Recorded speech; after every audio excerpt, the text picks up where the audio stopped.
followers of Imam Mahdi.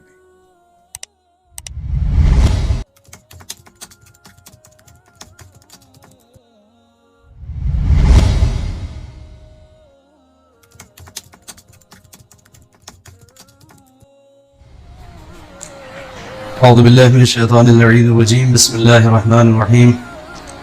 الحمد لله رب العالمين بارئ الخلائق أجمعين باعث الأنبياء والمرسلين الصلاة والسلام والتحية والإكرام على رسوله الكريم وعلى آله الطيبين الطاهرين أما بعد.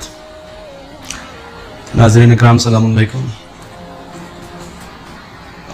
آج پوری دنیا میں جو حالات ہیں اور جس پریشانی میں یہ پوری کائنات مبتلا ہے، دنیا کے بیشتر ممالک اس وبا اور اس مصیبت اور اس بیماری میں پھنسے ہوئے ہیں اور پوری دنیا لاک ڈاؤن کی صورت میں ہے، یعنی ٹھہری ہوئی ہے. ایسے میں بہت سارے سوالات ہیں کہ جو مومنین کے دلوں میں اور ان کے ذہن و دل و دماغ میں پیدا ہو رہے ہیں، اور بار بار کبھی واٹس ایپ کے ذریعے سے، کبھی فون کے ذریعے سے نوجوان آج کے یا قوم کے دوسرے افراد ایک سوال ضرور پوچھتے ہیں، اور وہ یہ ہے کہ آیا یہ حالات اور یہ زمانہ ہمارے زمانے کے امام کے ظہور کی علامتوں میں سے ہے یا نہیں.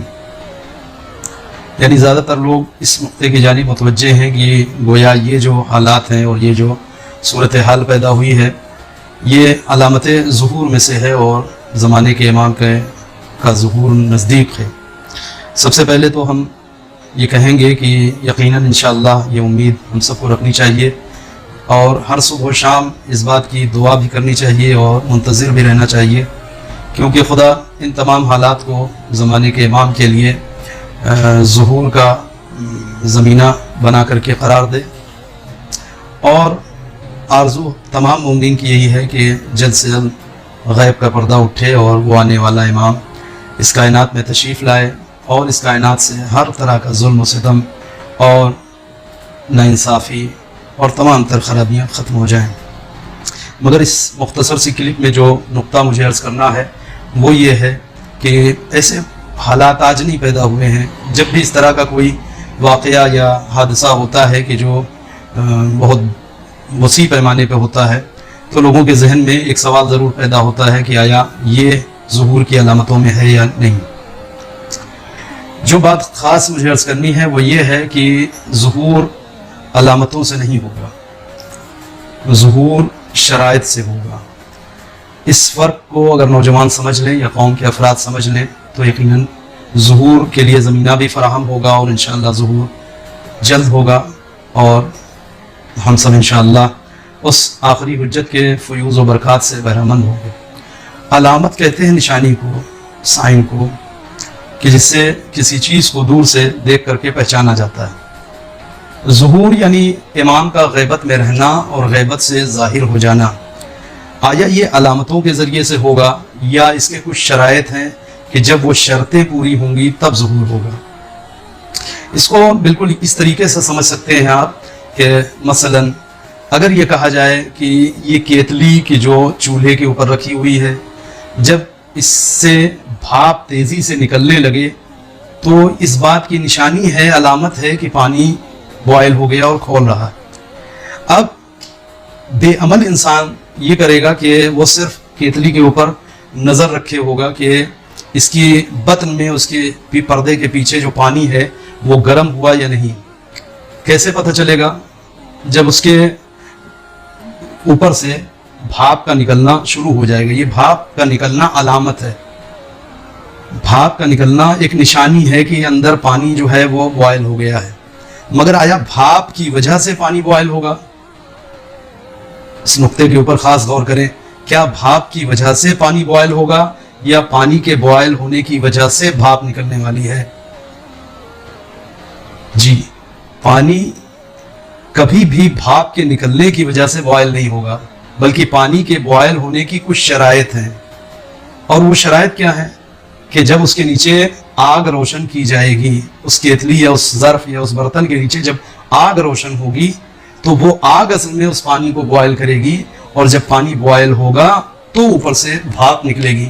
بھاپ علامت ہے بوائل ہونے کی، جبکہ آگ شرط ہے بوائل ہونے کی.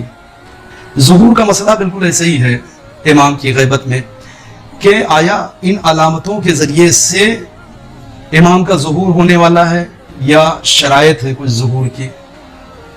تو ہر عقل مند انسان یہ بہت اچھی طریقے سے فیصلہ کر لے گا کہ علامتوں کے ذریعے سے ظہور نہیں ہونے والا ہے، شرائط کے ذریعے سے ہونا ہے. تو ہمیں نظر اصل میں اس نکلتی ہوئی بھاپ پہ نہیں رکھنا ہے کہ پانی بوائل ہو جائے، بلکہ ہمیں ان شرائط کو جمع کرنا ہے کہ جس کے ذریعے سے اس کیتلی یا ظرف میں رکھا ہوا پانی بوائل ہو جائے. اور وہ شرائط کیا ہیں وہ آپ جانتے ہیں کہ اس کے لیے ایندھن کا اکٹھا کرنا، اس کے لیے لکڑی کا لانا، یا مثلا آگ کا لگانا، یا آگ کو دوسری چیزوں سے محفوظ رکھنا، ہواؤں سے، کہ جس سے آگ جلتی رہے اور گرمی بڑھتی رہے اور ایک منزل وہ آئے کہ پانی بوائل ہو جائے. یہ وہ شرائط ہیں ایک پانی کو بوائل کرنے کے. مثلا یہ بچوں کے ذہن کو قریب کرنے کے لیے میں نے ایک مثال دے دی. بالکل اس کا مسئلہ ظہور کا ایسا ہی ہے. ظہور کے لیے بھی جہاں علامتیں بیان کی گئی ہیں وہیں شرائط بیان کیے گئے ہیں، اور جب تک وہ شرائط مکمل نہیں ہو جاتے تب تک کہ ظہور نہیں ہو سکتا. اور آپ یقین جانیں کہ اس مختصر سی کلپ میں صرف آپ کے ذہن کو اس نقطے کی جانب متوجہ کر رہا ہوں، ورنہ 10 منٹ یا 8 منٹ یا 5 منٹ میں شرائط ظہور مکمل آپ کے سامنے بیان نہیں کیے جا سکتے. انشاءاللہ اگر توفیق رہی تو پھر آئندہ کسی ویڈیو میں آپ کے سامنے ان شرائط کو عرض کیا جائے گا. ابھی صرف ایک نقطے کی جانب آپ کو متوجہ کر دیں تاکہ یہ بات انکمپلیٹ نہ رہے اور نامکمل سی نہ لگے. مثلا بہت سارے شرائط ہیں، ان میں سے ایک شرط ہے غیبت کے زمانے میں امام کی سلامتی کی دعا کرنا. ان دعاؤں میں بھی معصومین نے آزاد نہیں چھوڑا ہے، تو ہر شخص اپنی زبان میں اللہ سے امام کی سلامتی کے لیے دعا کرے گا، لیکن ایک خاص دعا بھی تعلیم کی گئی جسے دعائے سلامتی امام زمان کہا جاتا ہے. اور وہ دعا کون سی ہے کہ جو عام طور سے دعائے فرج کے نام سے بھی مشہور ہو گئی ہے، البتہ یہ دعا امام زمانہ کی سلامتی کے لیے ہے اور اسے دعائے سلامتی امام زمانہ کہا جاتا ہے. بسم اللہ الرحمن الرحیم. اللہم کن لولیک الحجۃ ابن الحسن صلواتک علیہ وعلی آبائہ فی هذه الساعة وفی کل ساعة ولیا وحافظا وقائدا وناصرا ودلیلا وعینا. پروردگار اس غیبت کے زمانے میں تو اپنی حجت کے جو امام حسن عسکری علیہ السلام کے فرزند ہیں ان کی حفاظت فرما، ان کا رہنما ہو جا، ان کا ولی ہو جا، ان کا سرپرست ہو جا وغیرہ. کب تک؟ حتی تسکنہ ارضک طوعا. اس لفظ طوعا کے اوپر تھوڑا سا توجہ دیں. یہ دعا جو بار بار ہمیں تعلیم کی گئی کہ یہ تاکید کی گئی کہ اس دعا کو آپ پڑھتے رہیں. دعاؤں کا پڑھنا ان معنی میں نہیں ہوتا کہ ایک انسان ان کچھ الفاظ کو اپنی زبان کے اوپر جاری کر لے بس، نہیں، اس میں غور و فکر اور دقت جو ہے وہ ضروری ہے. کب تک؟ جب تک کہ تو اپنی اس آخری حجت کو اس زمین کے اوپر متمکن نہ کر دے، سکونت نہ دے دے. بظاہر کس حالت میں؟ طوعا، کہ جب لوگ اس کو قبول کرنے کے لیے بالکل آمادہ ہوں. یہ نقطہ شرط ہے، ایک شرط ہے ظہور کی. ایک شرط یہ ہے کہ اللہ زبردستی اپنی حجت کو کسی قوم کے اوپر کی گردن پر نہیں لادنا چاہتا. کیا مطلب ہے؟ کرہن کہتے ہیں کراہیت سے، زبردستی کسی کو کسی چیز کو لینے کے اوپر مجبور کر دینا. ایک انسان کو پیاس نہیں ہے، ہم زبردستی ایک گلاس پانی اٹھائیں، وہ بالکل تشنا نہیں ہے، اس سے کہیں کہ نہیں یہ آپ کو پینا پڑے گا، تو وہ کراہیت کے ساتھ اسے قبول کرے گا. زبردستی ہے یہ اس کے ساتھ.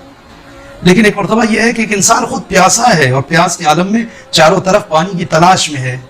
اب اگر اسے کہیں پانی نظر آئے گا تو خود تیزی سے لپک کر کے پانی کو اٹھائے گا اور اپنی پیاس بجھائے گا. اس کو کہتے ہیں طوعا، یعنی خود کھلے دل سے کسی چیز کو قبول کرنا.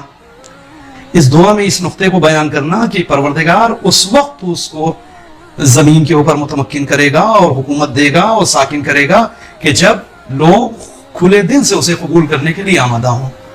یہ ایک شرط ہے. آیا آج اس زمانے میں اور ان حالات میں یا کسی بھی زمانے میں ہم نظر ڈالیں کہ آیا قوم اور انسانیت چاروں طرف کیا واقعی ایک منجی عالم اور منجی بشریت کو تلاش کر رہی ہے؟ ہاں، کچھ پرہیزگاروں کا طبقہ، کچھ علماء کا طبقہ، کچھ مومنین کا طبقہ یقیناً تلاش میں ہے، مگر ابھی پوری طرح سے انسانیت، یہ تقریباً آدھی سے زیادہ انسانیت کہ جسے غلبہ حاصل ہو وہ اس عالم میں نہیں آ پائی ہے. افسوس. اور اس کے لیے، شرائط کے لیے شرط یہ ہے کہ جب انسان شرائط سے واقف ہوتا ہے تو ان شرائط کو پورا کرنے کی کوشش میں لگ جاتا ہے، مگر جب علامتوں کے اوپر متوجہ رہے گا تو علامتوں کا چونکہ ہونا ہمارے اختیار میں نہیں ہوتا، ان علامتوں پہ نظر ڈالنے سے انسان کے اندر بے عملی پیدا ہوتی ہے اور یہ احساس پیدا ہوتا ہے کہ گویا ظہور امام میں ہماری کوئی ذمہ داری نہیں ہے، ہمارا کوئی رول نہیں ہے، جب ایسا ہوگا، جب ایسا ہوگا، جب ایسا ہوگا، جب ایسا ہوگا تو اللہ اپنی حجت کو ظاہر کر دے گا، ہمیں ہاتھ پہ ہاتھ رکھ کر کے بیٹھنا ہے۔ جبکہ اگر شرائط کے اوپر آپ نظر ڈالیں گے اور شرائط نظر میں ہوں گی تو ہر انسان اپنی بساط اور اپنی توانائی اور اپنی صلاحیت کی بنیاد پر ایک کوشش اور جستجو شروع کرے گا کہ کسی طریقے سے شرائط ظہور امام زمان پورے ہوں، اور تاکہ انسانیت کو نہ یہ کہ صرف اس وبا اور اس پریشانی بلکہ ہر طرح کی مصیبت اور مشکلات سے نجات ملے اور اس زمین کے اوپر حکومت الہیہ کا قیام ہو، اور واقعی ایک ایسا زمانہ اور ایک ایسا معاشرہ ہم دیکھیں کہ جہاں مومنین میں آپس میں، لوگوں میں آپس میں کوئی اختلاف نہ ہو، کوئی جھگڑا نہ ہو، کسی چیز کی کوئی ایسی خواہش بری انسان کے دل میں نہ ہو، نہ کسی طریقے کا کوئی خوف ہو، ہر طرف امن و امان ہو، ہر طرف ہریالی ہو، ہر طرف خوشحالی ہو۔ اور یہ سب تبھی ممکن ہے کہ جب اللہ کی آخری حجت غیب کے پردے سے اس کائنات میں قدم رکھے گی اور ظہور امام قائم ہوگا انشاءاللہ۔ لہٰذا گزارش صرف اتنی ہے کہ علامتوں کو چھوڑیے، شرائط کے اوپر نظر ڈالیے، خود پڑھیے، تحقیق کیجئے، تلاش کیجئے، علماء سے پوچھئے، کہ کتابوں کو سرچ کیجئے کہ آخر وہ کیا کیا شرائط ہیں، کہ جب وہ شرائط مکمل ہوں گے تب اللہ اپنی اس آخری حجت کو بھیجنے والا ہے۔ وآخر دعوانا الحمدللہ رب العالمین، والسلام علیکم ورحمۃ اللہ وبرکاتہ۔